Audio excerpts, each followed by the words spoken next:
Vamos continuar a nossa série de sermões na carta aos Efésios. Efésios capítulo 4. Estamos ali e vamos continuar durante o verão no livro na carta aos Efésios. Estamos a estudar esta maravilhosa carta e vamos continuar a fazê-lo. Esperamos terminar. Não vai dar tempo durante o verão, porque eu depois tenho as minhas férias, mas depois das férias iremos concluir a carta aos Efésios. Efésios capítulo 4. Amados, nós estamos a falar na carta aos Efésios da igreja. É este o assunto da carta. E não há nada mais incrível à face da terra que a igreja. Eu não estou a falar apenas da igreja universal, todos os santos de todos os lugares. Mas eu estou a falar também de algo incrível, que é uma igreja local. A igreja, a nossa igreja, é um diamante em bruto. Mesmo que eu sei que muitas vezes não pareça. Mas a igreja é uma obra sublime de Deus e é um diamante em bruto. Ela é um Ferrari estacionado. Ela tem um potencial tremendo. Porque é obra de Deus, é criação de Deus. Nós somos criação de Deus. Mas a igreja é um Ferrari estacionado, mas precisa de manutenção, como todos os carros. E custa a manutenção. Não basta apenas comprar ou ter o dinheiro para comprar um Ferrari. Talvez até conseguimos comprar um Ferrari com um grande empréstimo. Outra coisa é ter o salário para o manter. Mas a igreja é um diamante em bruto, um potencial tremendo, que requer continuamente ser polida, requer ser melhorada, requer de manutenção, nós requeremos individualmente e coletivamente como igreja, de sermos aprimorados, aperfeiçoados. E para tal fim, aquilo que temos já descoberto na carta aos Efésios, Deus já nos deu todos os recursos que necessitamos. Todos os recursos que a nossa igreja necessita para vermos completada esta obra que Deus já iniciou em nós. Esta obra que ainda é uma obra inacabada. Ainda somos uma obra inacabada. Mas temos tudo aquilo que necessitamos da parte de Deus para concluir essa obra, e Ele prometeu que irá terminar essa obra. Vamos ler agora então Efésios 4, 7 a 16, onde vamos ver os recursos que Deus nos dá para manter esta obra, aprimorar esta obra, aperfeiçoar esta obra, esta igreja. Aquilo que nós necessitamos e aquilo que já temos recebido da parte de Deus. Diz assim a palavra de Deus. Eu vou ler até do versículo 1 a 6. Apesar de já termos estudado este texto, mas precisamos entender o fluxo de pensamento do apóstolo Paulo. Então vamos ler do versículo 1 até ao versículo 16. Diz assim a palavra de Deus. Rogo-vos, pois eu, prisioneiro do Senhor, que andeis de modo digno da vocação a que fostes chamados, com toda a humildade e mansidão, com longanimidade, suportando-vos uns aos outros em amor, esforçando-vos diligentemente por preservar a unidade do Espírito no vínculo da paz. Há somente um corpo e um Espírito, como também fostes chamados numa só esperança da vossa vocação. Há um só Senhor, uma só fé, um só batismo, um só Deus e Pai de todos, o qual é sobre todos, age por meio de todos e está em todos. E a graça foi concedida a cada um de nós, segundo a proporção do dom de Cristo. Por isso diz, quando ele subiu às alturas, levou cativo o cativeiro e concedeu dons aos homens. Ora, que quer dizer subiu? Senão que também havia descido até às regiões inferiores da terra.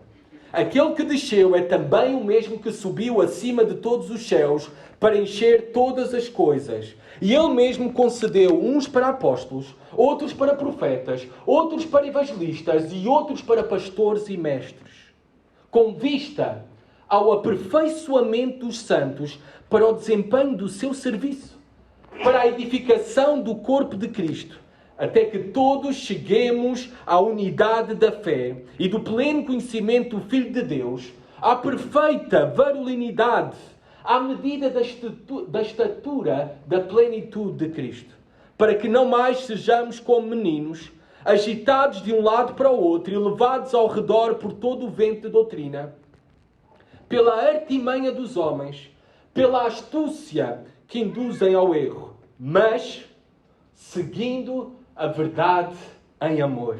Cresçamos em tudo naquele que é a cabeça, Cristo, de quem todo o corpo, bem ajustado e consolidado, pelo auxílio de toda a junta, segundo a justa cooperação de cada parte, efetua o seu próprio aumento para a edificação de si mesmo em amor. Paulo faz aqui uma longa exortação para a unidade da igreja, a cooperação da igreja. Paulo conduz-nos a todos nós, e primeiramente aos leitores da carta aos Efésios, a uma reflexão séria da sua responsabilidade prática como crentes individualmente em Jesus Cristo, mas também a sua responsabilidade como igreja local, coletivamente. A sua responsabilidade de andarem de acordo à sua vocação celestial, de andarem de acordo àquilo que foram chamados por Deus, foram separados de entre os homens e mulheres deste mundo, foram separados para Deus e para os seus propósitos. E se na verdade receberam o Espírito Santo, nasceram de novo, então têm novos propósitos. Devem manifestá-lo através de um novo andar, de um novo viver, de acordo com a sua chamada celestial. E esse primeiro andar que Paulo vai tratar aqui é o andar coletivo, de como cooperamos uns com os outros. Como é o nosso andar na igreja?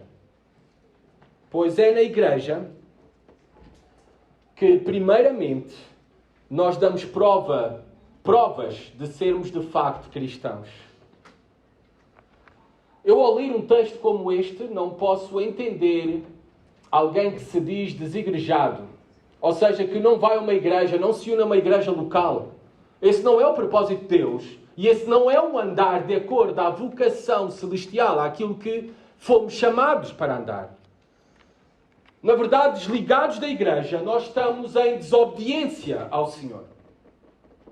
E de acordo ao apóstolo Paulo aqui, que acabamos de ler, estamos em desobediência a um andar de acordo à vocação celestial. Um crente não pode ser um consumidor online. Um crente tem que participar na igreja. Um crente tem que estar na igreja. Um crente, de acordo a um andar digno da sua vocação celestial, um crente tem que se envolver seriamente com a igreja local. É este o propósito do Senhor para nós, para as nossas vidas. De acordo à sua chamada celestial, de acordo àquilo que foi separado para Deus e para os seus propósitos. Então, nós já vimos como é que deve ser então o nosso andar como cristãos na igreja. Nos primeiros 6 versículos nós demos muito enfoque, porque Paulo faz, à nossa unidade.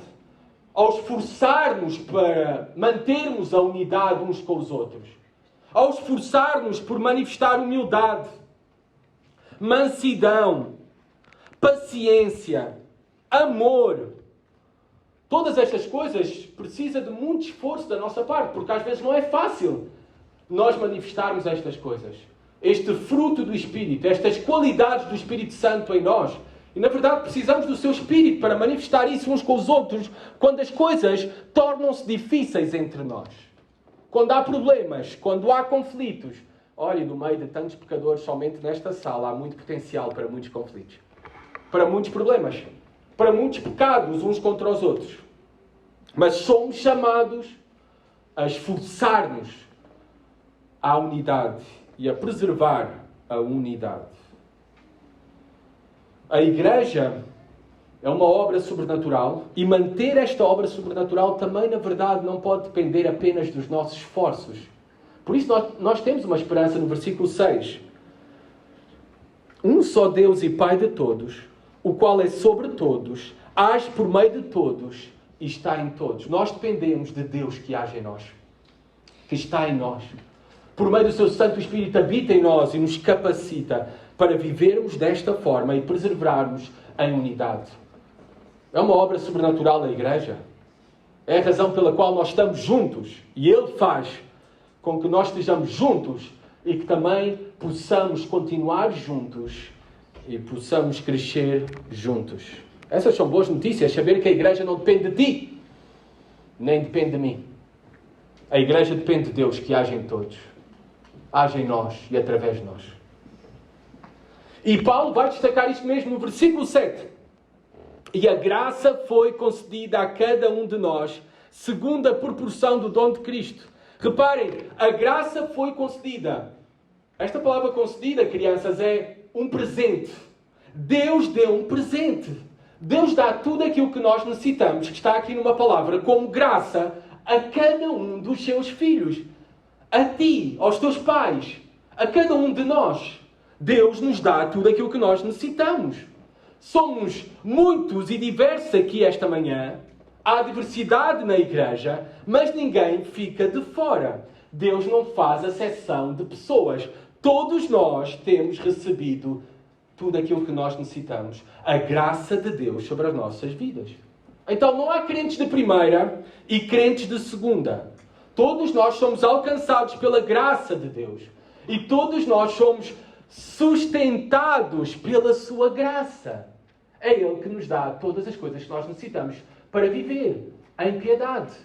E para vivermos juntos e bem. E nos dá também, diz aqui, segundo a proporção do dom de Cristo. Ou seja, o que é que Paulo quer dizer com isto? Que Deus tem propósitos diferentes para cada um de nós. Por isso também há diferentes medidas da sua graça que é dada a nós. Deus dá-nos diferentes dons. Dá-nos diferentes também até propósitos individuais. De acordo à proporção do dom de Cristo. Ou seja, de acordo àquilo que Cristo escolheu para nós. Para a sua igreja. Individualmente e coletivamente. Mas reparem, a fonte de onde vêm todas as coisas, crianças, vem de Cristo. Vem de Deus. Amados irmãos, isto é claro aqui. Tudo vem de Deus.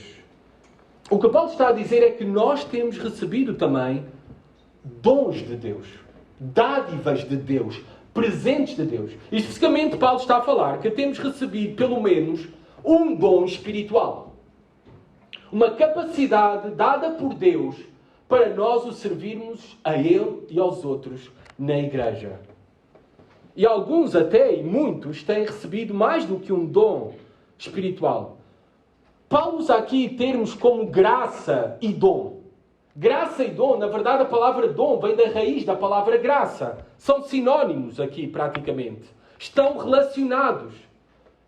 E o facto de nós termos recebido da sua graça, o facto de nós termos recebido dons espirituais, dádivas para as nossas vidas e para o servirmos a Ele, deve levar-nos primeiramente a sermos humildes. Que tudo o que temos e tudo aquilo que somos recebemos do céu. Não vem de nós. Humildade. Humildade é necessário. Mas não apenas humildade. Se Deus te deu a ti, a cada um, te deu a ti, se tu és um cristão, te deu pelo menos um dom espiritual, então isto te deve levar também a uma responsabilidade acrescida diante de Deus. Porque Ele te deu algo para tu fazeres. Ele te separou com um propósito. Ele te deu um dom, não para ti mesmo, mas para a igreja de Deus e colocares ao serviço da igreja. É uma grande responsabilidade, porque foi algo que foi dado gratuitamente. Foi um presente de Deus. É algo que vem de Deus para ti e é algo com um propósito divino, um propósito de Deus específico para cada um de nós dentro da igreja. Quem é que já viu aqui o filme do Spider-Man, o Homem-Aranha? Levanta aí o braço. Quem é que já viu? Boa. Então vocês vão conhecer esta frase. São fãs do Homem-Aranha como eu. Vocês lembram-se da frase que o tio Ben diz ao Peter Parker, ao Homem-Aranha, ele diz o seguinte, quando está no carro ali com ele: com grandes poderes vem uma grande responsabilidade. Com grandes poderes vem uma grande responsabilidade. Amados, nós temos recebido a graça de Deus, grandes poderes que Deus tem derramado em nós, e isto é uma graça de Deus para nós, uma dádiva, um presente de Deus, mas com grandes poderes vem uma grande responsabilidade. O que é que tu estás a fazer com aquilo que Deus te deu? Tempo, energia, recursos, dons espirituais. O que é que tu estás a fazer na igreja? Com grandes poderes vem uma grande responsabilidade. Diante de Deus, esta é uma verdade, do qual tu terás que dar contas. E eu também. Daquilo que temos feito com aquilo que Deus generosamente e gratuitamente nos confiou, nos entregou. Versículo 8, aqui as coisas começam-se a complicar um pouco, porque Paulo faz uma citação de um versículo do Antigo Testamento, não é? Por isso diz, quando ele subiu às alturas, levou cativo o cativeiro e concedeu dons aos homens. Paulo está a fazer uma citação direta de Salmo 68, 18.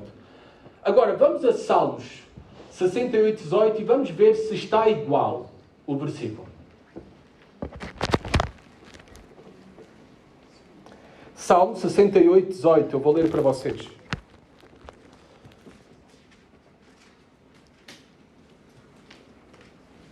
Paulo está a citar o Salmo 68, 18, mas reparem como é que está o versículo no livro de Salmos.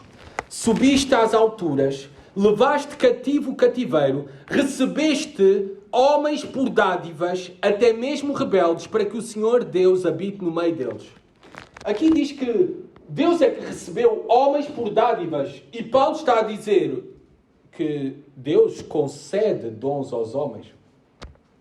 São duas coisas diferentes. Numa citação direta do Salmo 68, 18. Este é um salmo, nós temos que entender o porquê de Paulo estar a usar esse salmo. E porquê é que fez esta alteração na citação. Este Salmo 68 é todo ele uma proclamação de louvor a Deus, pelo triunfo de Deus sobre os inimigos do povo de Deus. É também um salmo messiânico, do triunfo de Messias, do Salvador, sobre os seus inimigos, e também aquilo que ele conquistou ao resgatar o seu povo. É este salmo, o contexto deste salmo. Então Paulo está-nos a fazer primeiramente ver que Jesus Cristo triunfou, Ele é o verdadeiro Messias, Deus triunfou sobre os seus inimigos, e Ele agora está a fazer também, tal como fez com Israel, triunfar diante dos seus inimigos. Deus está a fazer com que a igreja triunfe diante dos seus inimigos. E já derrotou os principais inimigos, a saber, o pecado, a morte e Satanás. Derrotados na cruz para todo sempre. Por isso Paulo está a fazer uso deste salmo de triunfo. Mas Paulo, na segunda parte, faz uma espécie de uma paráfrase do salmo. Altera ali um pouco, porque no salmo nós lemos: recebeste homens por dádivas. Em Efésios lemos: e concedeu dons aos homens. Na verdade, eu tenho que ser sincero com vocês, é difícil saber exatamente o que Paulo quer transmitir. Mas, obviamente, não devemos nunca chegar à conclusão que Paulo está a entrar numa contradição das Escrituras, ou até a perverter as Escrituras. É antes, sim, que Paulo cita uma parte do Salmo, e depois faz uma explicação maior, um complemento de Paulo, daquilo que Paulo quer ensinar. Que aquele Jesus Cristo que venceu sobre os seus inimigos, que faz a igreja triunfar, não apenas ficou com o nosso triunfo, mas agora Ele também nos dá dons, dádivas. Tal como acontecia antigamente, quando um rei derrotava os seus inimigos, povos conquistados, recolhia o despojo e depois dava presentes ao povo. Os presentes do despojo da guerra. Esta é a ideia que Paulo quer nos dar aqui. Que Cristo venceu os nossos maiores inimigos. Ele já triunfou, a vitória está garantida. Em Cristo somos mais que vencedores. Mas Ele não se contenta apenas com isso. Ele agora distribui prémios à sua igreja. Presentes à sua igreja. Dons à sua igreja. Espero que isso vos tenha ajudado na explicação deste difícil texto. Versículo 9 a 10, Paulo continua a explicar agora o texto de Salmos, mas apenas vai explicar, obviamente, a parte que ele citou de Salmos. Ele não vai entrar pela segunda parte, porque a segunda parte foi uma explicação, um complemento adicional dele. Repare o versículo 9, o que ele diz. Ora, que quer dizer subiu, senão que também havia descido até às regiões inferiores da terra? Aquele que desceu é também o mesmo que subiu acima de todos os céus para encher todas as coisas. Bem, há muita confusão com este texto, havia descido até às regiões inferiores. Há muitos que dizem que Jesus Cristo foi ao inferno, há outros que dizem que isto é uma referência ao purgatório. Nada disso. Nada disso. Apenas a menção que ele desceu às regiões inferiores é uma expressão usada pela cultura hebraica para se referir a este espaço em que nós habitamos, à Terra, a este mundo. E Paulo até faz aqui um pouco de exagero ao dizer desceu até às regiões mais inferiores, para marcar um claro contraste de onde estava Cristo na sua glória, no céu, junto ao Pai, mas se humilhou a tal ponto de vir até nós. Se humilhou a tal ponto de nascer em Belém, da Virgem Maria. Se humilhou a tal ponto de nascer num lugar que era para guardar animais. Ele desceu até às regiões mais inferiores da terra. Ele esteve disposto a descer do mais alto, glorioso e sublime lugar ao mais profundo abismo por nós. Esta é a humilhação de Cristo por amor à sua igreja. E é isto que Paulo está a relembrar. Da própria atitude de Cristo. É a própria atitude que nós devemos ter na igreja. De humilhar-nos. De podermos ser humildes. De termos essa iniciativa como Ele teve do céu e deixar da glória para vir, para servir-nos, para entregar a sua vida por nós. Como nós também agora não devemos entregar-nos as nossas vidas uns pelos outros. Mas, irmãos, como custa nós entregarmos ao outro?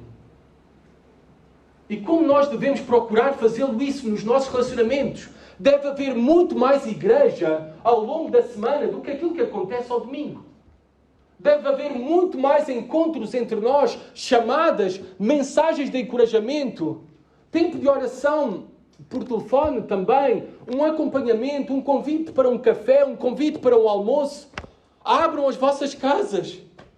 Coloquem-se e tomem a iniciativa por outros, assim como Cristo tomou a iniciativa por ti, por nós, pela igreja. Paulo, em poucas palavras, menciona aqui que a encarnação de Jesus Cristo, Ele desceu até às regiões inferiores, mas Ele também subiu acima de todos os céus. Paulo aqui menciona também a sua ascensão aos céus. Ele veio do céu e Ele voltou para lá. Subiu acima de todos os céus. É muito interessante quando tu estudas o contexto desta carta, na cidade de Éfeso. Qual era a deusa principal dos Efésios? Diana. Diana para os gregos, Artemis para os romanos. A mesma deusa. Diziam desta deusa principal da cidade que a sua estátua desceu do céu. Por isso Paulo diz aqui que Cristo é aquele que desceu do céu e subiu, mas está acima de todos os céus, para mostrar que Ele é superior a tudo e todos. É o único Deus vivo e verdadeiro, o soberano sobre tudo e todos. Diana não é nada comparada com Jesus Cristo. Jesus Cristo, Ele próprio, veio do céu e voltou acima de todos os céus. Ele não veio numa estátua, mas sim numa pessoa. Ele não simplesmente desceu, mas Ele também voltou a ressuscitar dos mortos e a ascender aos céus. Jesus Cristo, superior a tudo e todos. O único Deus vivo e verdadeiro. Era isso que Paulo queria mostrar ali aos Efésios, que tinham como grande deusa na sua cidade, Diana, a estátua que desceu do céu. Jesus Cristo subiu acima dos céus. Ele é aquele que enche todas as coisas, diz o texto. Aquele que está acima dos céus é uma referência à transcendência de Deus, que Deus é inigualável. Deus não se pode comparar com nada nem com ninguém. Ele é acima de todos. Mas Ele também, Ele age em todas as coisas. Diz aqui, para encher todas as coisas, de acordo à sua soberana vontade, cumprindo e completando tudo em todos, conforme a sua vontade nas nossas vidas e na igreja. Este é o nosso Deus, transcendente, mas também bem presente. Deus conosco. Deus conosco. Ele não é ausente, como alguns dizem. Ele não é indiferente a nós, como alguns julgam. Ele é um Deus presente que enche. Esta palavra encher é aperfeiçoar, completar. Deus está a fazer uma grande obra em ti, em mim, na igreja. Sim, Ele está ausente corporeamente. Ele habita os céus na presença de Deus, mas Ele está presente em nós e aqui na igreja e age por meio da igreja, por meio do seu Santo Espírito. E na verdade até nos devemos ter como ainda mais privilegiados do que os santos do Antigo Testamento. Porque o Espírito Santo habita em nós e nos foi dado plenamente. Temos a habitação permanente do Espírito de Deus e tudo aquilo que Ele traz para as nossas vidas continuamente, constantemente. Dons espirituais e tudo aquilo que nós necessitamos para viver de acordo aos seus propósitos. Sabem, nem o forte Sansão, que eu sei que as crianças conhecem esta história, nem o forte Sansão teve sempre o Espírito de Deus sobre ele. Nós sabemos que o Espírito de Deus se ausentou dele quando pecou. Amados, tu vais ver a história de Sansão. Tu e eu não somos diferentes a Sansão. Pecamos continuamente, constantemente, em ações, palavras e nos corações, até os mesmos pecados que Sansão cometeu. Mas o Espírito de Deus jamais nos abandona. Jamais nos abandona. É aquele que enche tudo em todos e está a fazer esta grande obra em nós. Então, a graça, vejam a graça, todos os presentes que temos recebido como igreja, individualmente e coletivamente. Mas mais, Deus dá-nos mais presentes em Jesus Cristo, dádivas para a edificação da igreja. Do versículo 11 a 14 diz o quê? O que é que Ele deu à igreja? E Ele mesmo concedeu uns para apóstolos, outros para profetas, outros para evangelistas e outros para pastores e mestres. Aqui novamente a ideia de presente. Ele concedeu, Deus. Cristo ofereceu à igreja dons espirituais. E aqui até fala de alguns dons específicos e fundamentais na igreja. É interessante que Paulo, da maneira como coloca, não coloca no ênfase nos dons, mas nos homens, nos apóstolos, nos profetas, nos evangelistas, nos pastores e mestres. Não está o enfoque nos dons, mas nos instrumentos humanos que Deus tem dado à igreja. Estes dons aqui mencionados de maneira específica do Paulo são aqueles que são fundamentais numa igreja. Todos os dons são importantes. Todas as partes do corpo têm um propósito para cumprir. Mas vocês sabem que no corpo humano eu posso viver sem as minhas pernas, mas não posso viver sem os pulmões. Não posso viver sem o coração. Esses dons aqui que Deus deu à igreja como dádiva, como presente, é fundamental para a igreja. Os mesmos. Uma igreja não pode sobreviver sem estes dons. Não pode. Estão centrados na palavra de Deus e no ministério da palavra. Ele menciona aqui, então, apóstolos, profetas, evangelistas, pastores e mestres. Isto é muito importante, ver que estes homens, estes dons foram dados por Deus. Sabem porquê? Para que os homens que hoje têm recebido estes dons espirituais não caiam no temor aos homens, mas temam sim a Deus que os chamou e os separou para esse propósito. E que se lembrem que estão a servir a Deus, primeiramente, e depois aos homens. E a quem devem prestar contas, primeiramente, é a Deus e não aos homens. Isso é muito importante. Mas também é importante para todos os membros do corpo da igreja. Para todos nós. É importante para que cada congregação local, cada igreja que tem recebido estes dons espirituais, estes homens como presente de Deus, não os rejeitem, não os menosprezem, não se rebelem contra eles, senão, no fundo, o que vocês estão a fazer é se rebelando contra o próprio Jesus Cristo que deu à igreja. Apóstolos é um grupo específico de homens que foram enviados pelo próprio Jesus Cristo. Diretamente, Jesus Cristo os chamou para o ministério da palavra, para a plantação de igrejas, para o fundamento da doutrina da igreja. Este grupo hoje em dia não existe. Eu sei que há muita confusão hoje em dia, porque nós ouvimos na televisão, nos anúncios, ou nas publicidades, não é? Outdoors, apóstolo tal, apóstola tal. Não existe tal coisa hoje em dia em apóstolos. Apóstolos era um grupo específico de homens que foram chamados pelo próprio Senhor Jesus Cristo, ou por outros apóstolos. E também que faziam sinais que mais ninguém fez ao longo da história, como por exemplo ressuscitar mortos. Onde estavam os apóstolos quando nós tivemos a grave crise, não é, do Covid-19 e da pandemia e o número de mortos? Onde é que eles estavam nos hospitais? Para curar, para ressuscitar mortos. Apóstolos hoje em dia não existem.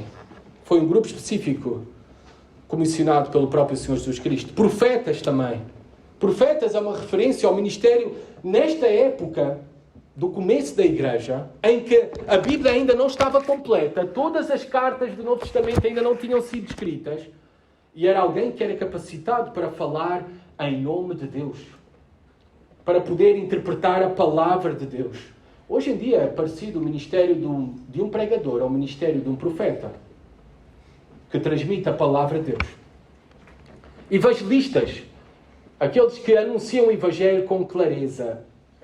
Na nossa igreja nós temos evangelistas, pessoas com essa capacidade. Todos nós somos chamados a compartilhar e ser testemunhas do Evangelho, mas há pessoas que constantemente o estão a fazer e com facilidade. Estão sempre a buscar uma oportunidade e aproveitando todas as oportunidades para falar de Cristo a alguém. Eu conheço pessoas assim.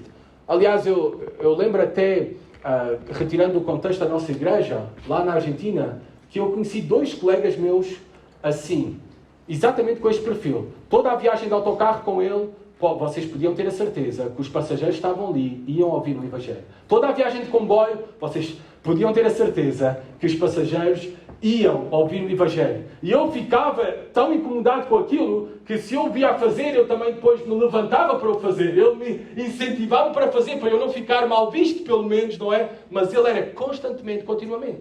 É uma capacidade que Deus deu, um peso grande no coração e não consegue deixar de o fazer. O dom de evangelista. O dom de pastor e mestre. E eu creio que não está a falar de 2 coisas distintas, conforme a colocação de Paulo aqui. Ele une pastor e mestre. Está-se a referir aos líderes de uma igreja com as responsabilidades de ensino da palavra, supervisão, alimentação, guia e proteção. É a habilidade, mestre, é a habilidade de ensinar a palavra de Deus e ajudar os ouvintes a entenderem as Escrituras. Esta é a habilidade de ensinar a palavra de Deus, de transmitir a palavra de Deus, o dom de pastor, de cuidar e mestre. Então, todo pastor tem que ser um mestre e todo mestre tem que ser um pastor. De alguma maneira tem que ter essa habilidade para ensinar. Aqui Paulo está a falar especificamente de pastores e mestres como os líderes de uma igreja local. Okay? E que os líderes devem ter essa manifestação deste dom como pastor, cuidar das pessoas, e mestre de ensino. Tá bem? Estes que têm a responsabilidade de líder da igreja local. Seguindo aqui, vemos que estes homens, estes dons, são presente para a igreja. E devem, por isso, ser valorizados por nós, porque vêm de Deus. Devem ser valorizados também pelos propósitos pelos quais Deus concedeu estes dons e separou estes homens para a igreja. Reparem, qual é o propósito que Deus tem para nós como igreja? Com vista ao aperfeiçoamento dos santos para o desempenho do seu serviço. Deus nos deu estes homens Deus dá à sua igreja estes dons para nos aperfeiçoarmos a todos nós, o aperfeiçoamento de todos os santos, de todos aqueles que foram salvos, separados para Deus e para os seus propósitos. Mas não é somente para o nosso aperfeiçoamento, para nós crescermos, não, é para algo mais, para nós o servirmos melhor. Esse é o propósito, para o desempenho do seu serviço. Isso também nos ajuda a entender e temos que retirar esta mentalidade católica, apostólica, romana, que ainda está na mente de muitos evangélicos, que o pastor, o sacerdote, é o que faz tudo. A minha função é vir à missa no domingo de manhã e assistir e consumir. E depois eu faço a minha vida normal. Essa é uma mentalidade que não é bíblica. Tu tens um serviço para desempenhar. Todos nós, dentro da igreja local. E trabalho não falta. E se tu queres saber, não sabes onde servir, então vem falar connosco. Eu posso garantir que trabalho não irá faltar. Também a mentalidade da igreja, que o pastor não é aquele, os líderes, não são aqueles para fazerem tudo. Na verdade, eles estão para ensinar outros a servirem mais e melhor nos diversos ministérios. Eles estão para o aperfeiçoamento dos santos e a sua maior dedicação deve ser o ensino da palavra, a formação, o aperfeiçoamento dos santos da igreja, para eles desempenharem o serviço. O pastor não está para fazer tudo. Os pastores e mestres não estão para ser os empregados da igreja. Aliás, o dono da igreja é Jesus Cristo, não é a igreja.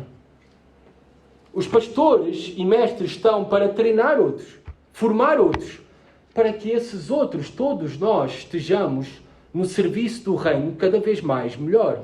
Vocês lembram-se dessa frase famosa do presidente americano John Kennedy? Que uma vez ele disse: não perguntes o que o teu país pode fazer por ti, mas sim o que tu podes fazer pelo teu país. Bem, não perguntes, agarrando nesta frase, o que Deus quer e o que Paulo nos está a ensinar é que não perguntes o que a igreja pode fazer por ti, mas sim o que tu podes fazer pela igreja. O que tu podes fazer pela igreja, Deus quer que tu estejas envolvido no serviço. Nós pensamos na igreja hoje em dia, na nossa cultura consumista, nós trazemos para dentro da igreja este mesmo perfil de consumo. Quando Deus nos chamou para sermos provedores no reino de Deus. Para darmos. Não é para perguntarmos o que a igreja pode fazer por mim, é o que eu posso fazer pela igreja. O que eu posso fazer pelos meus irmãos. O que eu posso fazer pelo reino de Deus. É esse o propósito que Deus tem para nós. Ele nos deu esses dons e te deu a ti um dom, pelo menos espiritual, se tu és um cristão. E Ele deu-nos estes dons para estarmos no serviço. E à medida que somos aperfeiçoados e desempenhamos o serviço uns para com os outros, nos diversos ministérios e manifestação de dons, isso irá produzir um crescimento da igreja. Diz aqui, para a edificação do corpo de Cristo. O crescimento da igreja. A igreja é uma obra inacabada, mas é uma obra da qual todos nós temos o privilégio de sermos parte e de podermos estar envolvidos no crescimento, na edificação da igreja através dos nossos dons e serviços à mesma. O foco principal de Paulo, reparem no versículo 13, desta edificação da igreja, do corpo de Cristo, não é o crescimento tanto numérico, ainda que isso vai acontecer, mas o crescimento espiritual. Reparem, versículo 13. Para chegarmos à unidade da fé. Ou seja, Deus nos deu uns aos outros. Deus nos deu dons espirituais. Deus nos colocou juntos num só corpo para nós permanecermos unidos na fé, na verdade, no fundamento da nossa vida em Cristo Jesus. Se nós não estamos unidos na fé, na verdade de Deus, então esta igreja será apenas um castelo de cartas que muito pronto irá ruir. Mas Deus quer que nós possamos chegar à unidade da fé, juntos, todos nós contribuindo para o mesmo, com a manifestação destes dons. Também que cheguemos ao pleno conhecimento do Filho de Deus. Conhecer o Filho de Deus, Jesus Cristo, obviamente irá durar por toda uma eternidade. Quando tu pensares que já conheceste ao fim de 10 milhões, já conheceste tudo sobre Jesus Cristo, Ele ainda irá te chamar na eternidade e vai-te dizer, eu ainda tenho mais para te mostrar. Mas sim, mas conhecer a Cristo começa aqui. Começa agora. E podemos crescer no conhecimento do Filho de Deus, o qual é vida para nós e vida abundante. Também o alvo para nós como igreja é a maturidade. A maturidade. Este homem maduro ou perfeito que Deus quer que nós sejamos. A maturidade. Em contraste, não é, daquilo que Jesus Cristo, que Paulo diz no versículo 14. O contraste de sermos homens e mulheres maduras espiritualmente, sábios, vivendo de acordo com a sabedoria de Deus, à medida da estrutura da plenitude de Cristo, ou seja, seguindo o exemplo de Cristo, o caráter de Cristo, a mensagem de Cristo, os métodos de Cristo, Deus quer que nós como igreja sejamos maduros espiritualmente. No versículo 14, para que não sejais como crianças. Como crianças. Olha, eu sei que as crianças estão aqui e vão ouvir a verdade, tá bom? Mas tu dizes a uma criança que o Pai Natal existe a fada dos dentes, existe o coelhinho da Páscoa, o bicho-papão, deixa-me já tirar-te a ilusão, não existe nada disso. Mas eu sei que as crianças acreditam facilmente nessas coisas. No Pai Natal, na fada dos dentes, no bicho-papão, no coelhinho da Páscoa, e eu hoje destruí os vossos sonhos por completo.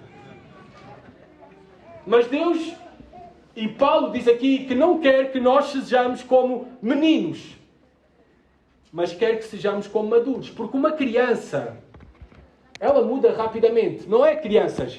Vocês um dia querem ser bailarinas, o outro dia querem ser veterinárias.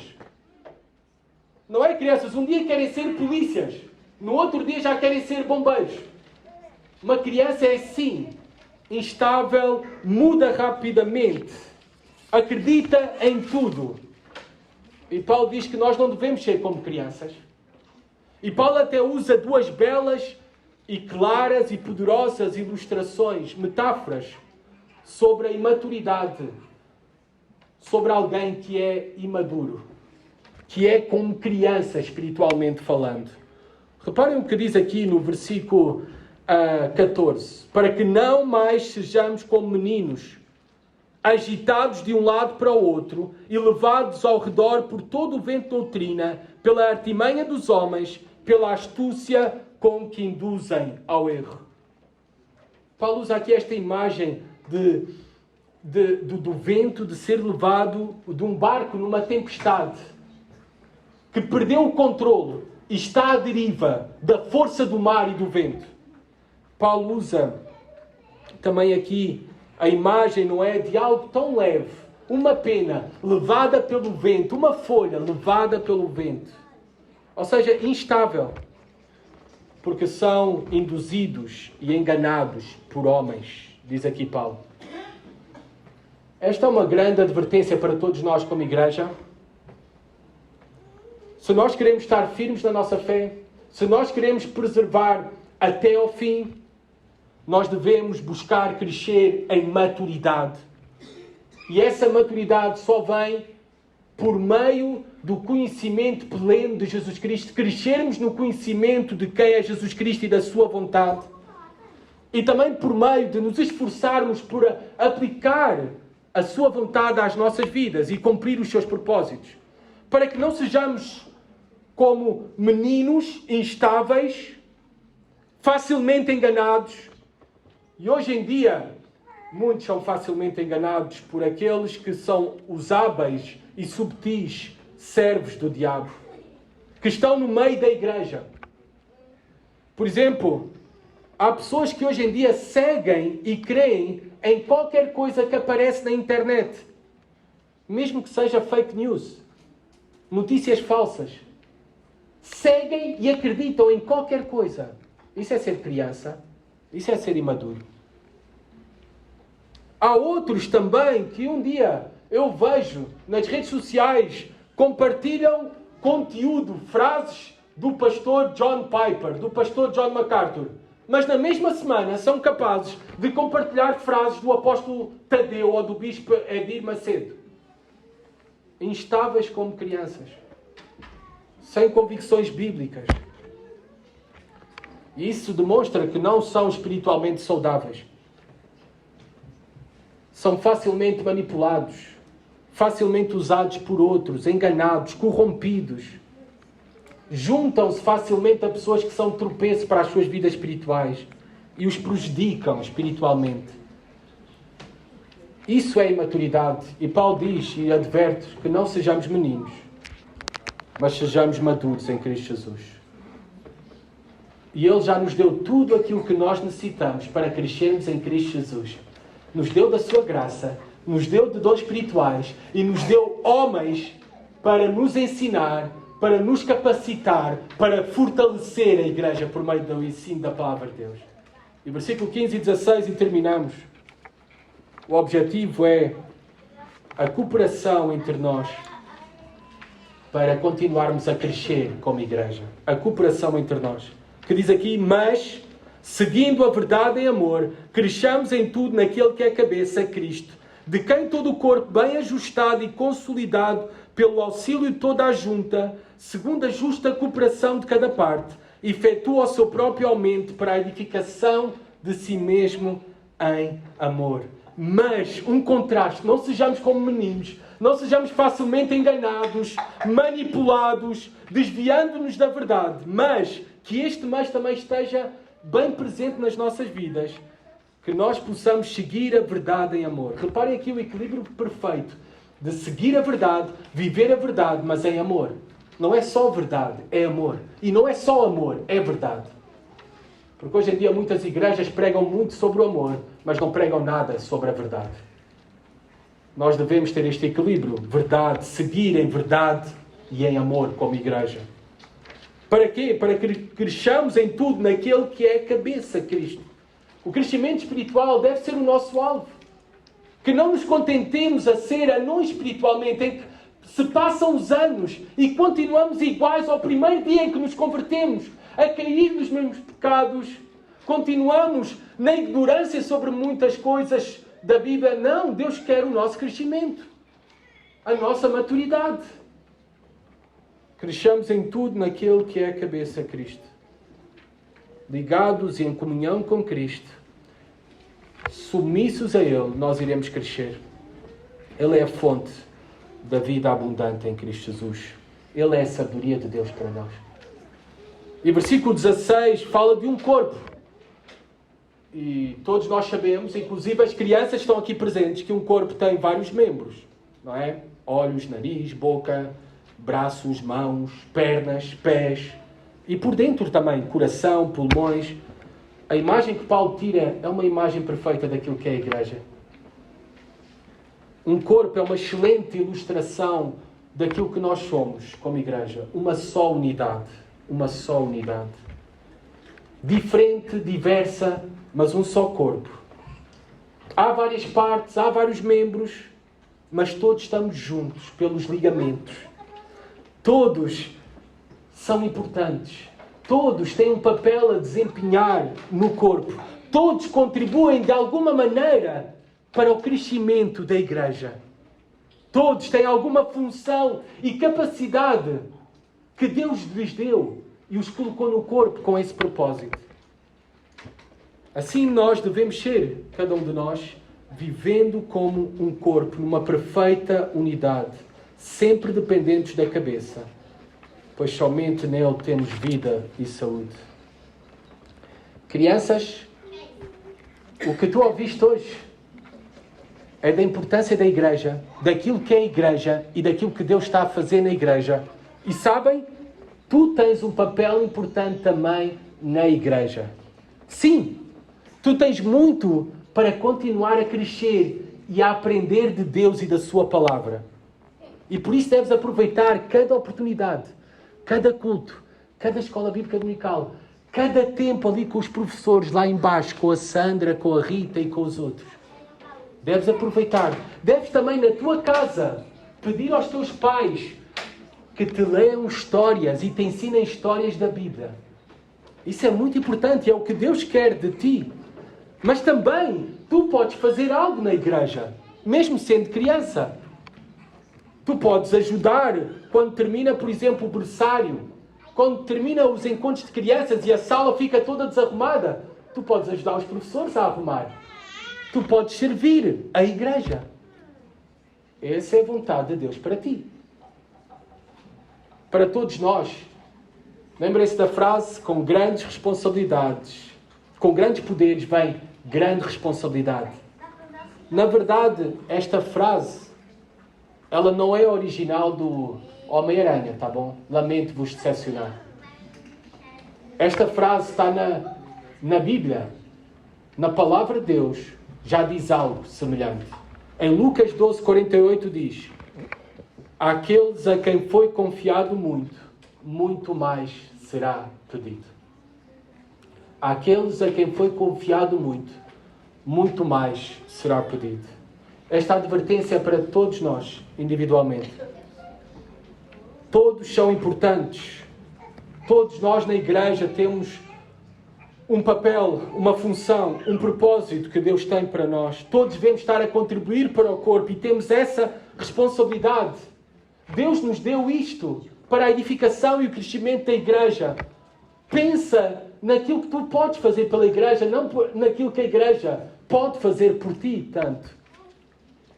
Por exemplo, se somos muito mais facilmente nos queixamos. A igreja não tem isto, não tem aquilo, não faz aquilo. A pergunta é, tu fazes isso que tu vês? Às vezes eu já ouvi aqui entre os corredores, não é? Alguém a dizer, a cozinha está muito desarrumada. Aí eu pergunto, irmã, por que não vai você arrumar a cozinha? Este é o papel. É o serviço. Se há uma necessidade, Deus nos chama a suprir essa necessidade. A servir.